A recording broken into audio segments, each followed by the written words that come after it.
Iran kian intensif meluncurkan serangan balasan terhadap Israel. Sejumlah roket Teheran dilaporkan melesat di atas tepi barat. Dari video terlihat puluhan rudal meluncur menembus langit Israel. Roket Iran juga menghantam sebuah lingkungan perumahan di Tel Aviv hingga hancur pada Sabtu 28 Februari 2026 malam. Kawah besar terlihat di luar sebuah bangunan tempat tinggal dengan fasadnya rusak parah akibat ledakan.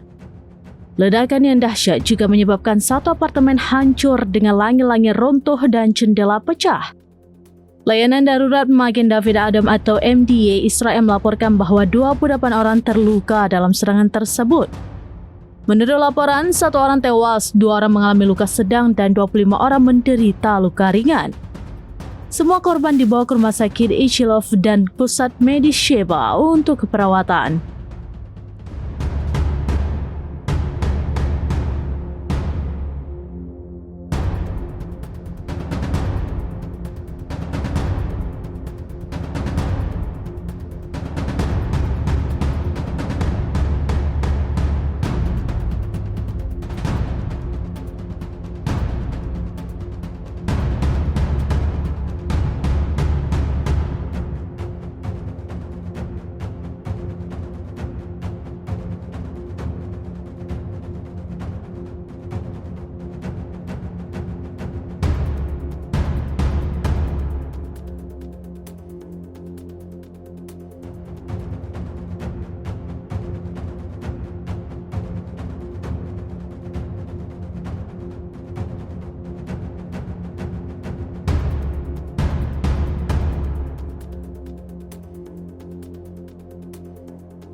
Download Tribun X sekarang, menghadirkan lokal menjadi Indonesia.